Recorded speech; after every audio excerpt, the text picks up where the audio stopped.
एक लफ्ज़ काबिल एतराज़ मैंने नहीं कहा, एक लफ्ज़ चैलेंज के साथ कह रहा हूँ। और एक भी प्रोवोकेशन या किसी मज़हब के ख़िलाफ़, मजहबी देवताओं के ख़िलाफ़, उनके आराध्यों के ख़िलाफ़, इवन पैनलिस्ट के ख़िलाफ़ एक भी, बल्कि मेरा तो पूरा का पूरा जो मेरा सबमिशन है उन वीडियो में आप देखेंगे, बहुत ही कूल सबमिशन है और बहुत ही गार्डेड, जो सुप्रीम कोर्ट के वर्ड्स है वही मैंने उसमें सब में इस्तेमाल किया। लेकिन इसके बावजूद उसको डाइवर्ट करने के लिए, एक बैलेंसिंग एक्ट के लिए मेरा नाम उसमें उछाल दिया गया कि साहब इनको गिरफ्तार करो। अभी पुलिस क्या भी नुपुर शर्मा के एक तबका अगर इस्तराब का शिकार हो जाए और उसे अपनी सरकार पे यकीन ना हो, और दूसरा तबका ये यकीन रखे कि मैं कुछ भी करूं मेरा कुछ नहीं होगा, तो दोनों ही बेचैन हो गए। एक तरफ ओवर कॉन्फिडेंट हो गया कि मैं तो कुछ भी कर लूं, मुझे एक जो है अपने ही मुल्क का बच्चा कहकर मुझे माफ़ कर दिया जाएगा। दूसरी तरफ एक दूसरे तबके में बेचैनी होगी कि मैं कुछ भी ना करूं तब भी मेरे ऊपर जो है वो मुसीबत आएगी। तो ये दो तबके दोनों के दोनों, एक ओवर कॉन्फिडेंट हो जाएगा, एक लेसर कॉन्फिडेंट हो जाएगा। तो ये जो अदम तवाजुन है ये समाज में बेचैनी हर वक्त बेचैन रखेगा समाज को। कि मुद्दा भी गायब है, नुपुर शर्मा भी गायब है, जो कार्रवाई की बात चल रही थी वो ठंडे बस्ते में डाल दिया गया। देखिए उसके लिए और भी चीज़ें जिम्मेदार हैं। मसलन ये कि आपने जिस किस्म का, मैंने हमेशा कहा, अभी भी आपसे कहा कि 10 जून को पूरे मुल्क में जो वायलेंस हुआ उसके पीछे एंटी सोशल एलिमेंट्स थे जो नमाजियों के भेस में आए और उन्होंने पूरे के पूरे उसको बर्बाद किया। और इसी वायलेंस ने इस मुद्दे को ठंडा भी किया है, इसी वायलेंस ने, क्योंकि सबकी तवज्जो वायलेंस की तरफ चली गई और असल मुद्दे से हट गई। तो पहला डाइल्यूशन तो वहीं हो गया था। दूसरी बात यह कि आईटी जो सेल है बीजेपी का, वो हैं या कुछ और लोग हैं, उसमें सीधे सीधे मुझको मौरिद इल्ज़ाम ठहराना शुरू किया कि साहब ये प्रोवोकेटर हैं। तो अब मेरी पूरी वीडियो किसी ने भी नहीं देखी है, मैं पूरे यकीन से कह रहा हूँ कि एक साहब पाकिस्तान के कोई इंजीनियर साहब हैं, उन्होंने भी बोल दिया, उन्होंने भी नहीं देखी। तो बग़ैर वीडियो को देखे लोगों ने एक तबसरा करना शुरू कर दिया और उसमें ये लोग ज़्यादातर जो है वो आरएसएस के लोग उसको बहुत प्रमोट कर रहे हैं। तो जब पूरे मुल्क ने वो वीडियो देखा नहीं, खुद मुसलमानों ने तो मुसलमान तो इंग्लिश चैनल देखते ही नहीं है, बहुत कम देखते हैं, तो उन्होंने भी नहीं देखा है। मेरे पास है, एक लफ्ज़ काबिल एतराज़ मैंने नहीं कहा, एक लफ्ज़ चैलेंज के साथ कह रहा हूँ। और एक भी प्रोवोकेशन या किसी मज़हब के ख़िलाफ़, मजहबी देवताओं के ख़िलाफ़, उनके आराध्यों के ख़िलाफ़, इवन पैनलिस्ट के ख़िलाफ़ एक भी, बल्कि मेरा तो पूरा का पूरा जो मेरा सबमिशन है उन वीडियो में आप देखेंगे, बहुत ही कूल सबमिशन है और बहुत ही गार्डेड, जो सुप्रीम कोर्ट के वर्ड्स है वही मैंने उसमें सब में इस्तेमाल किया। लेकिन इसके बावजूद उसको डाइवर्ट करने के लिए, एक बैलेंसिंग एक्ट के लिए मेरा नाम उसमें उछाल दिया गया कि साहब इनको गिरफ्तार करो। पुलिस क्या नुपुर शर्मा को यहाँ दिल्ली पुलिस या फिर जो सरकार है वो पूरी तरह से उनको बचाने पर लगी हुई है? मुझे मालूम नहीं, समन भी जारी हो रहे हैं, उनको बुलाया भी जा रहा है, लेकिन मुझे इसकी तफसीलात नहीं मालूम है। मुझे सिर्फ इतना मालूम नहीं होना चाहिए, इतना बड़ा मामला हो, पूरी दुनिया में बात उठी है, लेकिन देखिए उनको गिरफ्तार करना ये एडमिनिस्ट्रेशन और पुलिस एडमिनिस्ट्रेशन की और हुकूमत की जिम्मेदारी है।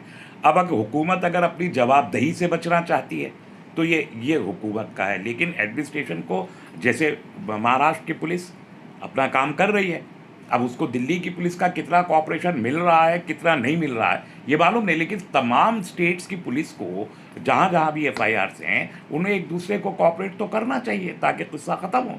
इस किस्से को लिंगर ऑन करना ना मुल्क के मफाद में है ना समाज के मफाद। तो क्या आप लोग भी अब इस मुद्दे को ख़त्म कर देंगे, अरेस्टिंग की मांग नहीं करेंगे नुपुर शर्मा को लेकर जिस तरह से? ये मेरा मुतालबा तो नहीं है, ये समाज के उन लोगों का ज़्यादातर का मुतालबा है जिन्होंने कंप्लेंट्स की हैं, जिन्होंने FIRs की हैं, और वो परसू करेंगे अपने तरीके से। आपने कंप्लेंट नहीं की?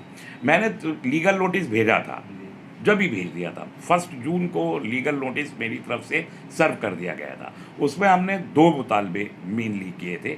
एक ये था कि इनको प्राइमरी मेंबरशिप से निकाला जाए, इन तमाम लोगों को। वो तो सस्पेंड है ना 6 साल के लिए, निकाल दिया प्राइमरी मेंबरशिप से। और दूसरा ये था कि वो माफ़ी मांगे। ये दोनों काम हो गए हैं, वरना तो हम केस डालने जा रहे थे, हमको केस डालना ही था, लेकिन हमने 1 तारीख को नोटिस भेजा है, 5 तारीख को ये दोनों काम कर दिए गए। अब ये काम हमारे लीगल नोटिस पे किए हैं या आलमी दबाव में किए हैं, या जो आलमी दबाव पड़ रहा था उससे निकलने के लिए उनको इस नोटिस की जो शराइत थी वो ज़्यादा बेहतर लगी।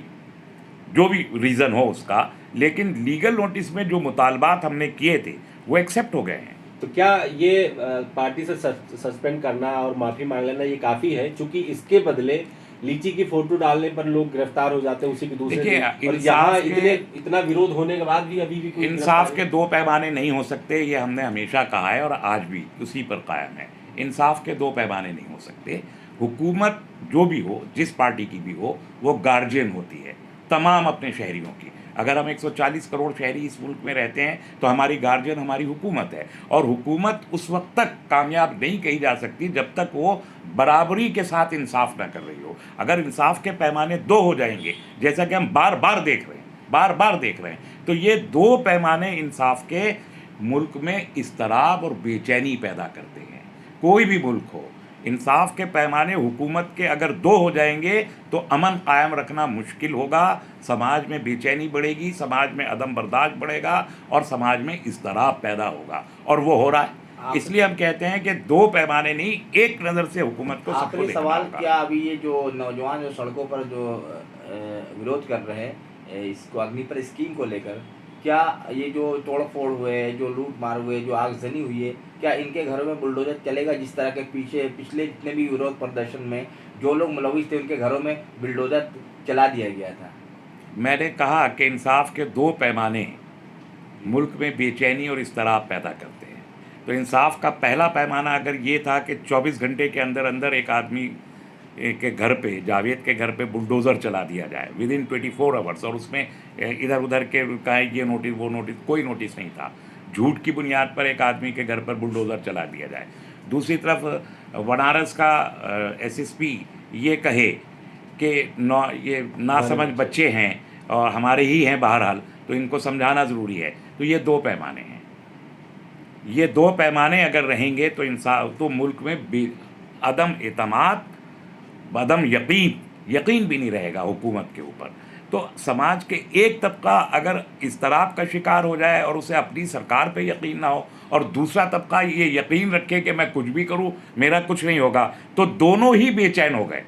एक तरफ ओवर कॉन्फिडेंट हो गया कि मैं तो कुछ भी कर लूं, मुझे एक जो है अपने ही मुल्क का बच्चा कहकर मुझे माफ़ कर दिया जाएगा। दूसरी तरफ एक दूसरे तबके में बेचैनी होगी कि मैं कुछ भी ना करूं तब भी मेरे ऊपर जो है वो मुसीबत आएगी। तो ये दो तबके दोनों के दोनों, एक ओवर कॉन्फिडेंट हो जाएगा, एक लेसर कॉन्फिडेंट हो जाएगा। तो ये जो अदम तवाज़ुन है, ये समाज में बेचैनी हर वक्त बेचैन रखेगा समाज को, और अमन की उम्मीद कम से कम हो जाएगी। बातचीत करने के लिए बहुत बहुत हाँ, शुक्रिया शुक्रिया। आपका तस्लीम रहमानी साहब।